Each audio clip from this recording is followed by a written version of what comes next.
Hi, everyone. My name is Rayna Malhotra, and I am a junior at Moravian. For my Comenius project, I investigated ancient Greek understandings of psychiatry and the evolution of contemporary perceptions of mental illness.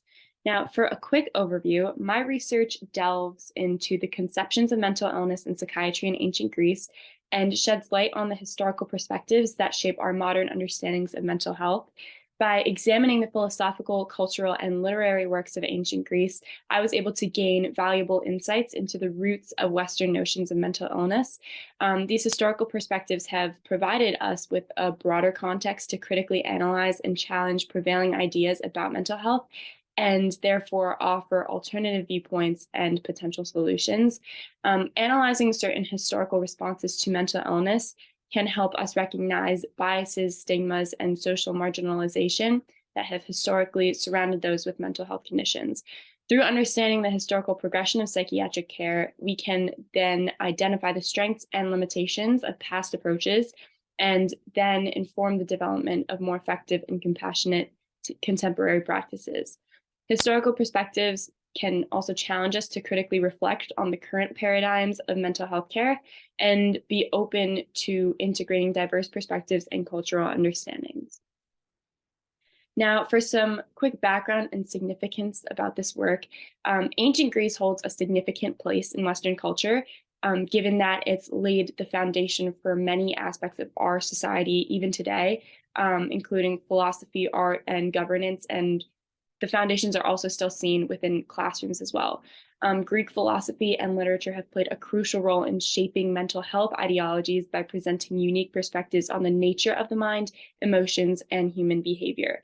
The works of philosophers such as Plato, Aristotle, and the Stoics offer profound insights into the human psyche, morality, and the relationship between mental well-being and virtue. Greek tragedies and epic poems delve into complex emotions and psychological dilemmas, providing valuable narratives that can illuminate various aspects of mental health and illness. By exploring ancient Greek perspectives on mental health, we can then trace the historical development of theories and practices that have influenced modern psychiatry and psychology. By uncovering the roots of Western mental health concepts in ancient Greece, we can broaden our perspectives and challenge the ethnocentric biases that can limit our understandings of mental health on a global scale. The significance here lies in the potential for cross-cultural dialogue and the integration of diverse perspectives to enrich our understandings and practices of healthcare.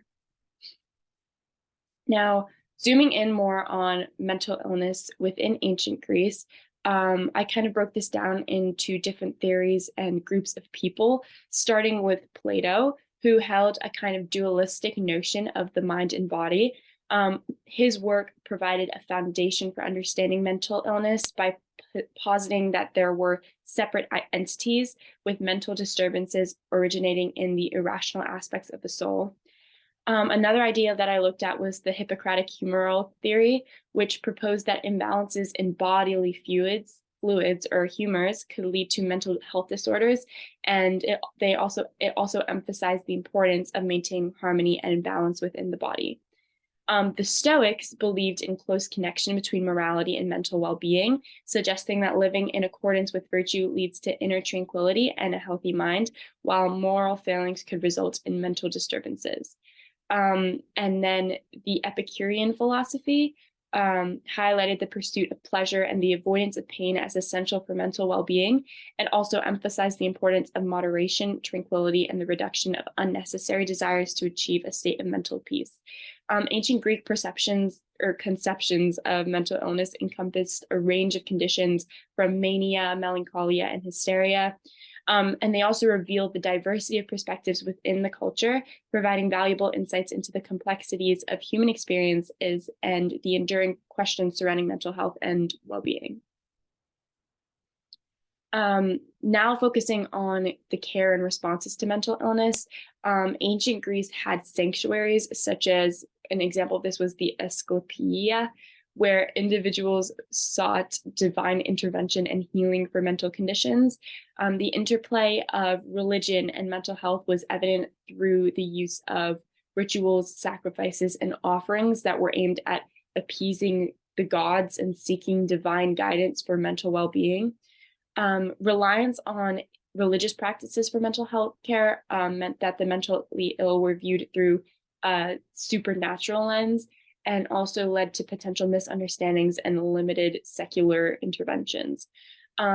Certain practices such as ostracism, stigmatization, marginalization, and isolation based on status were also implemented.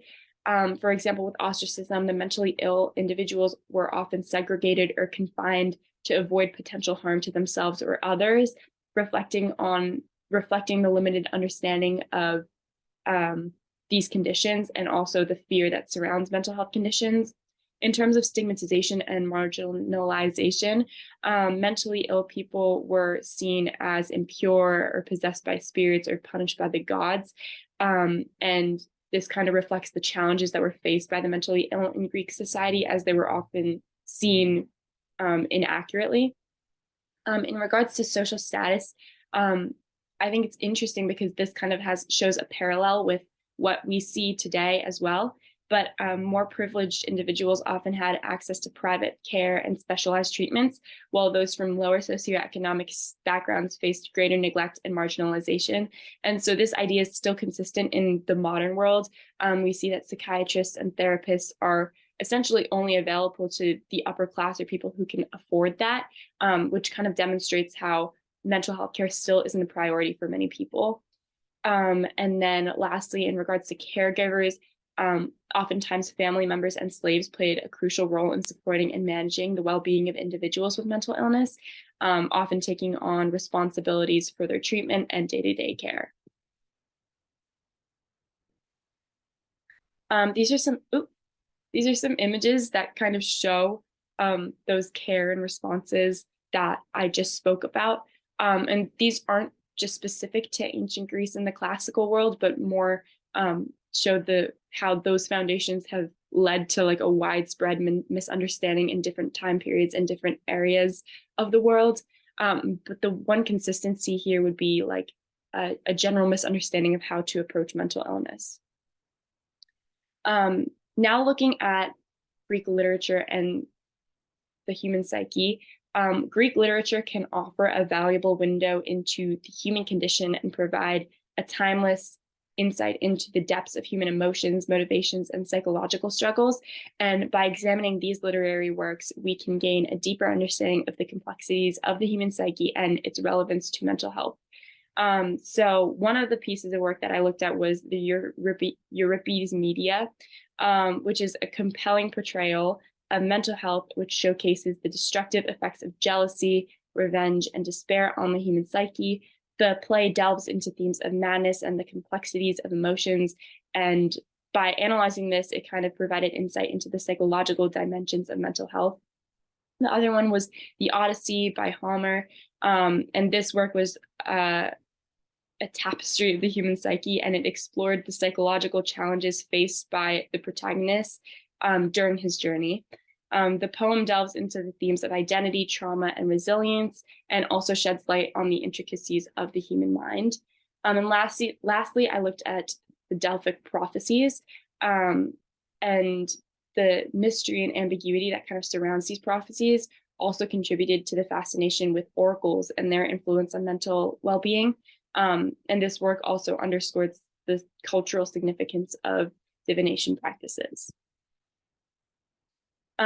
Now looking at it from a more evolutionary perspective, the birth of psychiatry kind of begun during the 18th and 19th centuries. The Renaissance period marked a revival of empirical approaches to mental health, shifting away from supernatural explorations and more towards observation and experimentation. And this kind of laid the foundation for modern psychiatric practices. And then psychiatry was really born between the 18th and 19th centuries, when scholars like Felipe Pinel and William Tuke advocated for humane treatment and systematic study of mental disorders. And this ultimately led to the establishment of asylums and the categorization of mental illnesses. Sigmund Freud is a renowned psychologist whose psychoanalysis also revolutionized understandings of the human body and mind. And he also greatly influenced modern psychological theories. His emphasis on the unconscious childhood experiences and the role of the therapist-patient relationship also contributed to a deeper comprehension of mental health and therapeutic interventions. The evolution of psychiatry highlights the ongoing efforts to enhance our understanding of mental health, and it also provides a comprehensive care that takes into account the complexity and interconnectedness of human experiences. And this also paves the way for more integrated and person-centered approaches in contemporary mental health practices. Now looking at the conclusions and implications of my work, the study of mental health in ancient Greece revealed diverse perspectives and insights that provided a foundation for understanding psychiatric ideologies. My findings underscore the significance of Greek philosophy and literature in shaping Western culture and its impact on mental health ideologies, approaches to patient care, and the responses to the mentally ill, such as sanctuaries of healing, religious interplay, and social stigmatization, shed light on the historical context and societal attitudes toward mental illness, and also highlight the need for compassionate and inclusive approaches to contemporary mental health care. My study also emphasizes the importance of holistic understandings of mental health that consider historical, philosophical, and cultural dimensions to enable a more comprehensive and nuanced approach to mental health care, taking into account the interconnectedness of individual experiences with broader societal factors. The implications of this research call for a collaborative and interdisciplinary approach to mental health care, bridging the gap between historical understandings and contemporary practices. By recognizing the limitations and biases of our modern day perspectives, we can also foster more inclusive, culturally sensitive, and effective mental health care interventions. And kind of as a call to action to my audience and listeners, the study also prompts my listeners to reflect on the foundations of modern health ideologies and consider the potential biases or limitations that they might inherit from these historical perspectives. And I would hope that my work can encourage others to continue to reassess and improve their perceptions of mental illness and reevaluate contemporary mental health practices. In terms of where I would take this research in the future, my next steps would be to delve deeper into the specific views of Greek philosophers such as Aristotle or Pythagoras, specifically regarding mental health and their implications for contemporary understanding. I would also want to do a comparative study between ancient Greek perspectives on mental health and then those of other ancient civilizations such as ancient Egypt or Mesopotamia.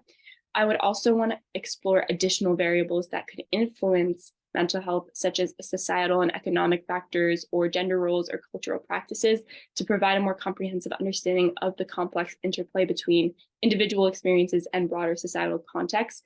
And kind of like a sector of this would be, in the modern day, we have certain stressors such as work, school, or social media that they didn't necessarily have then. So I would kind of want to assess what the parallels would be between modern day stressors to mental health and what those kind of looked like back in the ancient world. And lastly, I'd want to also examine specific mental health treatments such as therapeutic rituals, herbal remedies, or lifestyle modifications, and then also analyze their efficacy, underlying theories, and potential connections to contemporary therapeutic approaches.